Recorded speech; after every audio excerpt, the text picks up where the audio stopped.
Greetings. This is Paul the Poke from PaulthePoke.com. Today's topic: there shall be 7 weeks, the temple tax.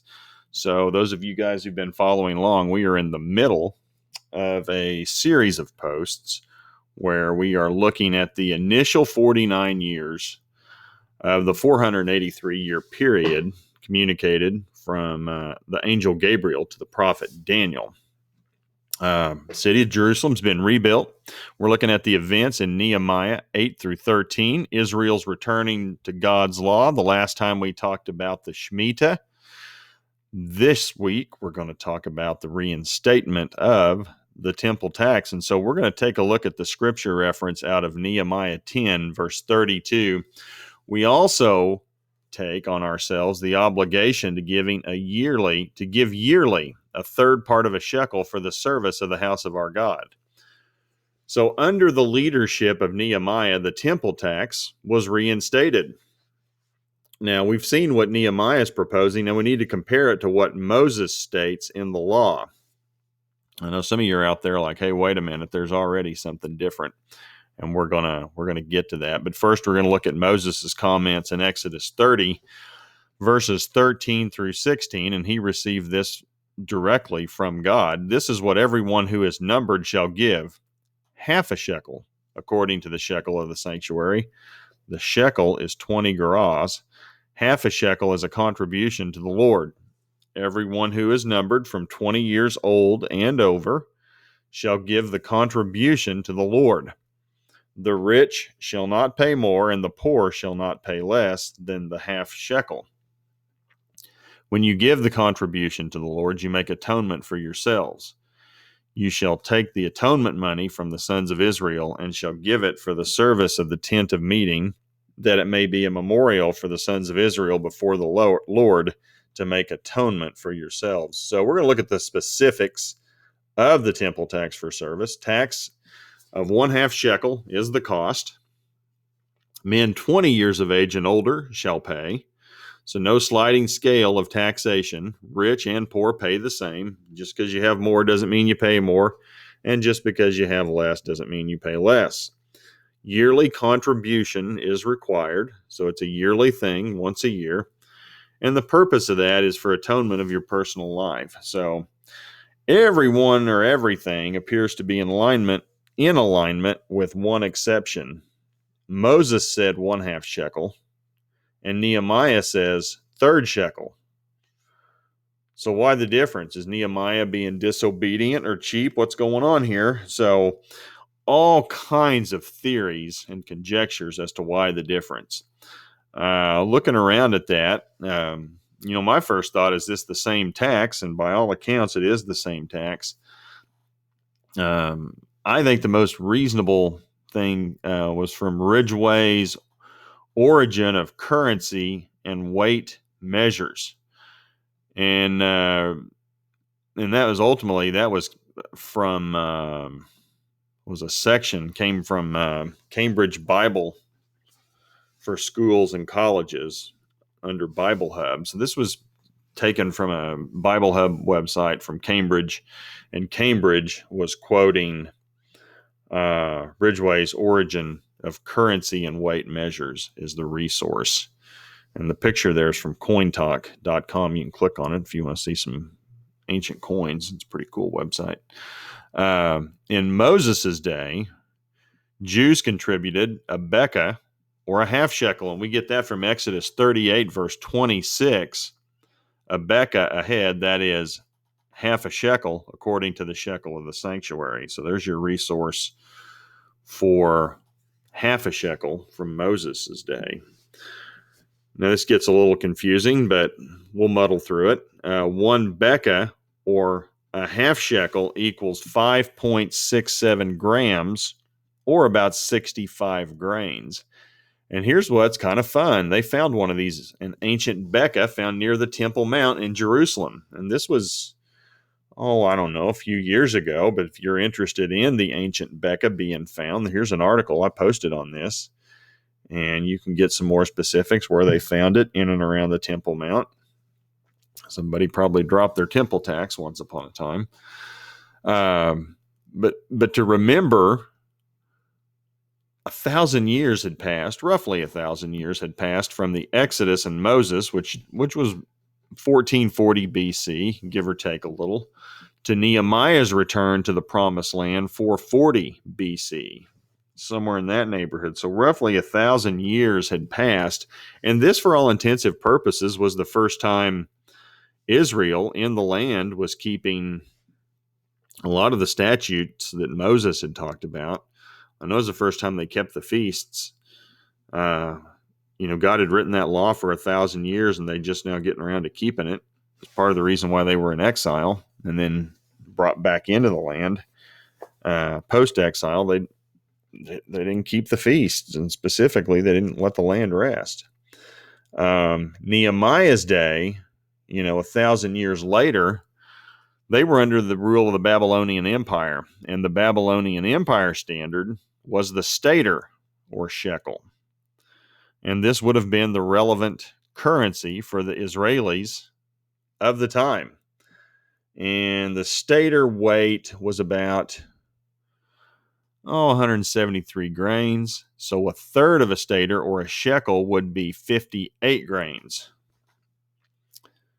So one becca, or a half shekel, is equal to 65 grains versus one-third stater, or a shekel, equals 58 grains. So these two measurements, over the course of 1,000 years are just about the same. And that just goes to show, when you look at something in its context, in time and culture, even in the Middle East, things can be different.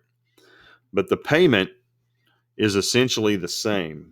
So what Nehemiah was expecting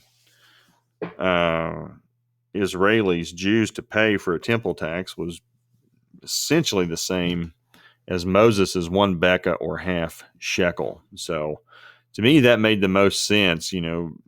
Moses says half shekel, Nehemiah says third shekel, and then you're like, hey, wait a minute, there's an inerrancy in God's word. It's flawed. Well, not exactly. If you dig a little deeper, you can usually find out why these things appear to be on the surface incorrect or inaccurate or incongruent, but the reality of it is, I'd say they're the same. You want to argue over 7 grains? I mean, go for it. You can, but the payment's about the same. Which from the time of Nehemiah, fast forward another 470 years to the time of Jesus. The Roman Empire is in control over the region of Israel and the city of Capernaum. And the Jewish historian Flavius Josephus made the following observation. Here's a quote from his notes. The emperor, that'd be the Roman emperor, commanded every Jew to pay the 2 drachma annually to the capital, which they had before been accustomed to pay to the temple at Jerusalem. So Rome converted the temple tax to a capital tax to themselves. And so, that's the context of Matthew 17, verse 24. When they came to Capernaum, the collectors of the 2 drachma tax went up to Peter and said, does your teacher not pay the tax? And this had to really irritate the Jews, and specifically Peter. They came after him and the apostles. Now the trap was set. The Roman tax collectors, they knew who Jesus claimed to be. Jesus was the Jewish king and the Messiah. And so they're essentially trying to get Jesus to bow to the Romans and pay the tax. And they go to Peter, thinking Peter might do something impulsive and get some sort of response going. But again, let's look at culture and time.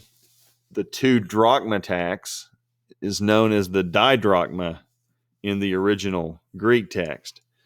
And a didrachma, it was a silver coin during the life and times of Jesus that was equal to 1/2 shekel. Now, everybody knows the rest of the story. Jesus had Peter go fishing, no problem. Jesus and Peter's tax was paid. So, doesn't matter. Yeah, even Jesus, and Jesus ended up, turning that on the Romans. It's like, hey, give to Caesar what is Caesar's, give to the Lord what is the Lord's. He did both. So no big deal to Jesus. And again, if you're interested in these measurements and these ancient coins and how much they're worth, Cambridge Bible for Schools and Colleges has a section where they provide data, information on a lot of the texts or verses of the Bible. And you can see that via Bible Hub. If you click on this right here, there's a link to it. It's embedded. Take you straight to it to look at some of these units and measurements of the ancient days and how, and it's no different than what we got today. We have different currencies. We have dollars, yen, rubles, shekels, euros. We have all kinds of stuff, and they all have different values, but we have some sort of agreement that we reach that how much of this is equal to how much of that. We have gold, silver, commodities. Right now, lumber seems to be more important, more expensive than other things. So, fast forward to here we are now, 2,000 years later from the time of Christ. Israel's back in the land. Jerusalem's their capital city. The modern day Sanhedrin has reconvened, and they have instituted a temple tax. And so the temple tax and the Becca are back in the news. I showed you the link to the ancient Becca. And this was back in February 2017. The modern day Sanhedrin issued a temple tax. They minted 1,000 coins with the images of Cyrus the Great and President Donald Trump. And so they sold these coins for the purpose of raising money for the promised third temple. So you can click on this link to this article. This was 4 years ago now, where they started making issue for people to provide a contribution for money to go to the rebuilding of the third temple. So they're wanting to do it.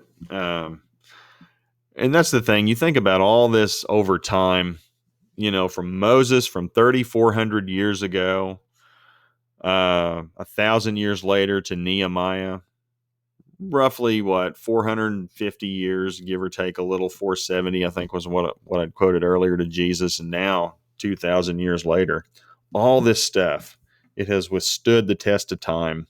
It's still here. I mean, think about the United States. We're looking to be about 250 years old, and we're already in decay. Is there any promise that we're here 750 years from now as a nation? And Israel survived that. They were in the desert wandering around at that time, been exiled out of Egypt. God comes and visits them 1,000 years later.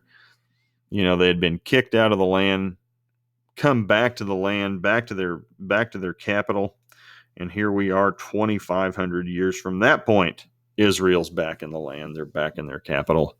And we're still talking about the temple tax. I just find that fascinating. So the fact that it has survived, holy cow, 3,400 years of human history for a small group of people. I had somebody tell me once upon a time, well, the Jews are relatively a small, insignificant group of people. Well, but they're still here, and we're still talking about them, and they're God's chosen people. And why did all of that survive the test of time? Why didn't it just fade away into history like so many other things? But it's all still going, and that same book also promises Jesus is coming back too. So we pay attention to this stuff.